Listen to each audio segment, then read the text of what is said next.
Good day everyone. Our topic is all about management definition. What is management? Management, regardless of its existence, form, structure and scale, can be defined as the process of managing and regulating the organization's affairs. It is an act of establishing and sustaining such a corporate atmosphere in which the members of the company can work together effectively to achieve business goals. Defined as all the activities and tasks undertaken for archiving goals by continuous activities like.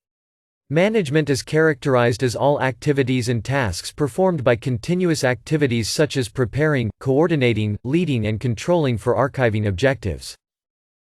Universal, all the organizations, whether it is profit-making or not, they require management, for managing their activities.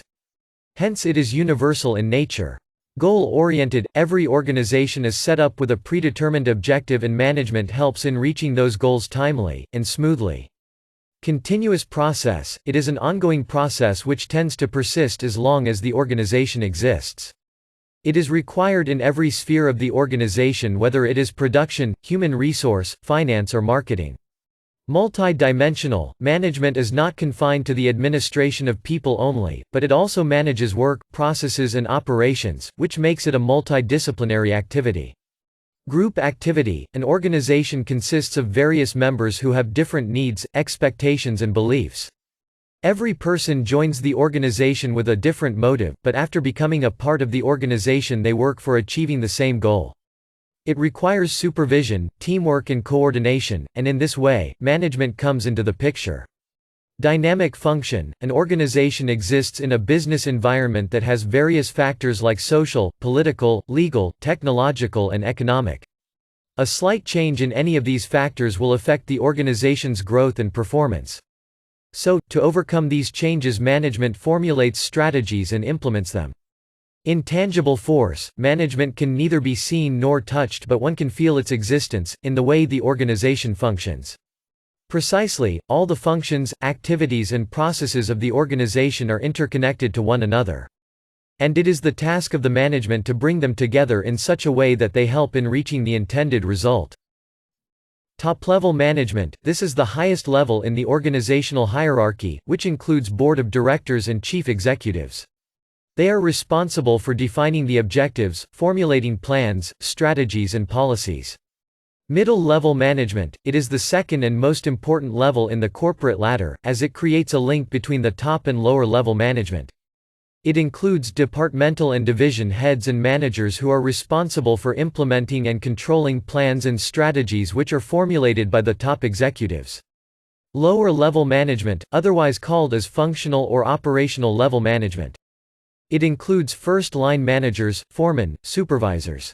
As lower-level management directly interacts with the workers, it plays a crucial role in the organization because it helps in reducing wastage and idle time of the workers, improving the quality and quantity of output. The three management levels form the management hierarchy, that represents the position and rank of executives and managers in the chart. Function of management planning, it is the first and foremost function of management, i.e. to decide beforehand what is to be done in future. It encompasses formulating policies, establishing targets, scheduling actions and so forth. Organizing, once the plans are formulated, the next step is to organize the activities and resources, as in identifying the tasks, classifying them, assigning duties to subordinates and allocating the resources. Staffing, it involves hiring personnel for carrying out various activities of the organization. It is to ensure that the right person is appointed to the right job. Directing, it is the task of the manager to guide, supervise, lead and motivate the subordinates, to ensure that they work in the right direction, so far as the objectives of the organization are concerned. Controlling, the controlling function of management involves a number of steps to be taken to make sure that the performance of the employees is as per the plans.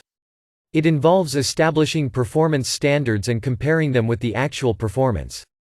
In case of any variations, necessary steps are to be taken for its correction. Coordination is an important feature of management, which means the integration of the activities, processes and operations of the organization and synchronization of efforts, to ensure that every element of the organization contributes to its success. Threefold concept of management. To understand the definition of management and its nature, a threefold concept of management for emplacing a broader scope for the viewpoint of management. First, is the economic factor. Second, is the system of authority. And the last one, is class and status system. Management is an economic factor. For an economist, along with property, labor, and capital, management is one of the variables of development. If a nation's industrialization grows, the need for management becomes greater. A firm's management capabilities decide, to a large degree, its efficiency and profitability. Therefore, for those organizations in a competitive industry in which growth is rapid, executive development is more important. Management is a system of authority. Management is a structure of authority from an administrator's point of view. Management, traditionally, first developed an authoritarian ideology. Still, constitutional management, marked by a concern for clear policies and procedures to deal with the working group, appeared later. Nothing but a combination of these four approaches to authority is modern management. Management is a class and status system. Management is a class and status structure, as perceived by a sociologist. In modern society, the growth in the complexity of relationships demands that managers become the brain and education elite. Instead of family or political ties, entry into this class of managers is increasingly dependent on excellence in education and experience. This progress is seen by some academics as a managerial revolution. So you may have a different management point of view, but the intent of it remains static, effectively and efficiently achieving the goal. It is a collection of activities directed at the resources of an organization to efficiently and effectively accomplish organizational objectives. Planning, leading, and managing are the basic managerial roles or tasks. These activities are carried out by managers to efficiently and effectively integrate all resources, human, financial, physical, data, to work towards achieving the goal. Management as a comprehensive planning, scheduling, hiring, management and control mechanism. As managers, individuals conduct the planning, scheduling, staffing, leading, and managing managerial functions. For all levels of management, as well as for all types of organizations and activities handled, the principles and activities of management apply.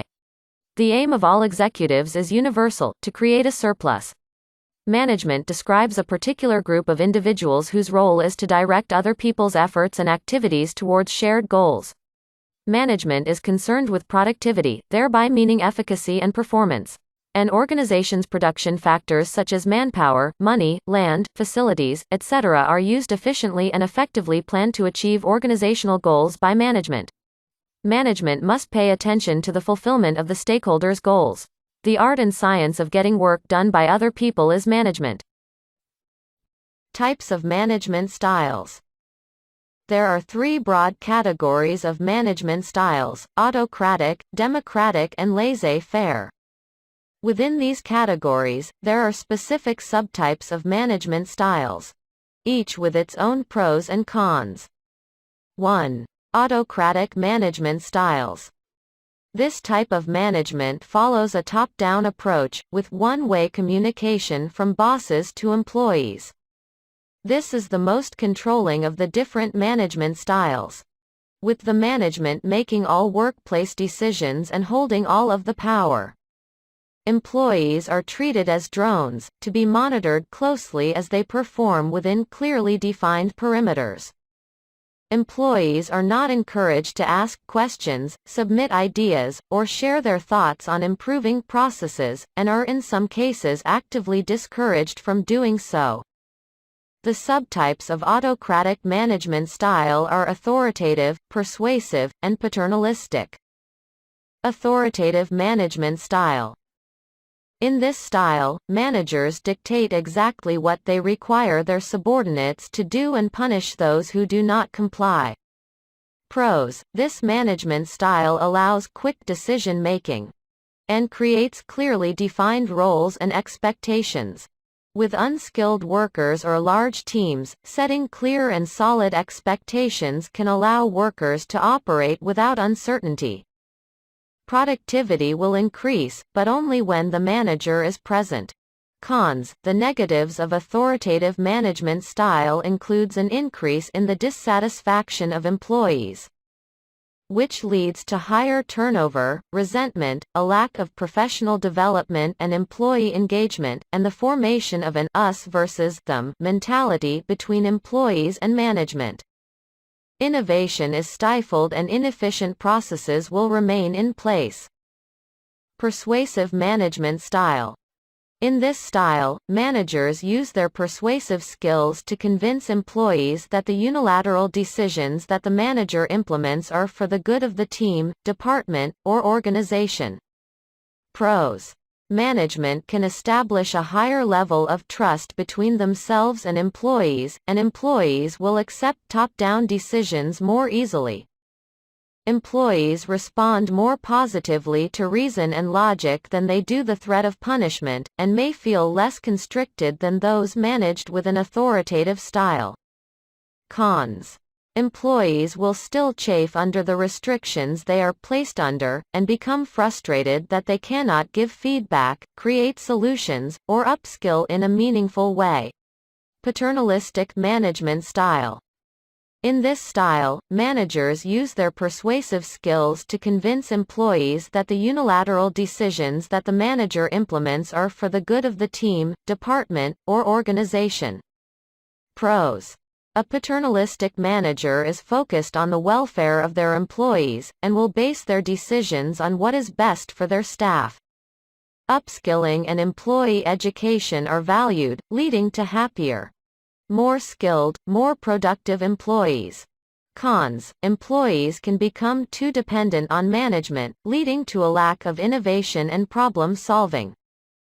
There is a high chance of this style breeding resentment among employees who do not believe in the organization as family concept. Employees might find this style condescending and infantilizing. 2. Democratic management styles.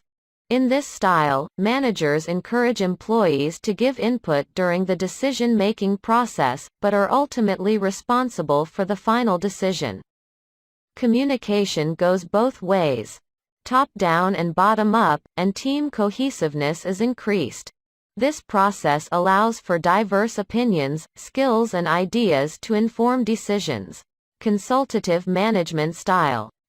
In this style, managers ask for the opinions and thoughts of their team, consulting the viewpoints of every member of their team. Pros. This style promotes a deeper bond between staff and management, and builds trust within teams. Management grows with the team, as they learn from the ideas, opinions and experience of the employees that they lead. Innovation and voicing opinions are encouraged, leading to better problem solving. Cons. The process of consulting staff can be labor and time intensive. If a manager is not skilled in the time management aspect of this process, they can easily get bogged down. If there is an appearance of favoritism or bosses not listening to opinions, employees may become resentful and distrustful of the manager. Excessive reliance on this style can lead to staff losing trust in their boss, as they will start to wonder why they are always called on to help solve problems instead of management handling it as part of their job. Participative management style. In this style, managers and staff are all active members of the decision process. Staff are given access to more information about the company and its goals, and are encouraged to innovate solutions. Management seeks the thoughts, ideas and opinions of staff, works together with staff to make decisions, and then the company acts on them. Pros. Employees feel as though they are valued by their management team and the organization as a whole, and will respond with increased motivation and productivity. The more they understand and connect with the organization's goals, the higher their engagement will be. Innovation is increased. Cons. This process can be a slow one, and there is a risk of staff with bigger personalities steamrolling less assertive staff members, leading to conflicts and resentment.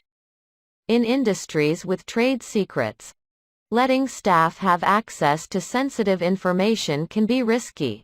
If employees do not want to be involved in this type of decision-making, they can grow to resent managers who employ this style. Collaborative management style. In this style, management creates an open forum for ideas to be discussed extensively before making decisions based on majority rule. Staff is empowered to take ownership of outcomes, which can lead to increased engagement, innovation and creativity. Pros: staff feels trusted, valued and heard by all levels of their management team. They are inspired to put forth their best work, find collaborative solutions to problems, and engage completely with the process. Open communication means that workplace conflicts are often solved before real issues arise. Turnover is decreased when employees are engaged, and diverse voices often lead to better solutions and outcomes. Cons: as with other democratic management styles, this process can be time-consuming. Majority rule can also not always be the best choice for an organization, and if there is a decision that is not in the best interests of the business, management will need to step in and change it, which can breed resentment and mistrust. Transformational management style. This style of management is agile and growth-focused. Pros: innovation is increased, and employees will more easily adapt to change, disruptions, or challenging projects. Creative thinking is encouraged, and problem-solving and product development will benefit from the increased flexibility of the staff. Cons: if not used carefully, this style will cause staff to burn out. Staff may end up spread too thin, worn out from constantly pushing themselves, and unable to keep up with the pace. Coaching management style. In this style, managers see themselves as the coach and their employees as the valued members of their team. Pros: employees feel valued, they know that they will learn and develop within their roles, and are more likely to be engaged. Managers build a strong bond with their employees, who will in turn be more likely to put forth their best work for their coach. Cons: this style can lead to toxic environments, as staff jockey for favored roles and development tasks. Too much focus on long-term development can leave short-term projects without proper support. 3. Leave it to management styles. In this style, management takes a hands-off approach to leadership. Staff is trusted to do their work without supervision, and they are left to control their decision-making and problem-solving. Management is present at the delegation and delivery stages of work, but otherwise steps back and gives staff the freedom to control their workflow and outcomes. Management is only involved during the process if the staff requests their assistance. Delegative management style. In this style, the manager is only present to assign tasks, although they still are responsible for tasks being completed successfully. Once the task is assigned, then the employees are empowered to do their work as they see fit. Pros: innovation and creativity are fostered by this system, especially in organizations with highly skilled workers. Problem-solving and teamwork are strengthened, as staff are given space to handle their own issues and will work together to solve them. Job satisfaction may be increased in those who crave autonomy in their workplace. Cons: without leadership, productivity may suffer. Teams can experience a lack of direction, focus, or uniformity. Poorly managed conflicts may flare up and breed resentment. Some staff may feel that the management is not contributing anything towards the team's success and become resentful. Visionary management style. In this style, managers lead through inspiring their staff. Leaders explain their goals and the reasons behind them, convincing their team to work towards executing their vision. Pros: engagement is heightened because staff believes in what they are creating and are driven to complete tasks to the best of their ability. Employees are more satisfied. Motivation is higher and turnover will be lowered. Innovation is higher, and problem-solving can happen quickly within teams. Cons: not all managers can be legitimately inspiring. It depends on the job, the industry, the product, and the person. This is not a style that can be faked. Employees must actually be inspired, or they will not perform as well. Thank you, and that is all for the types of managements.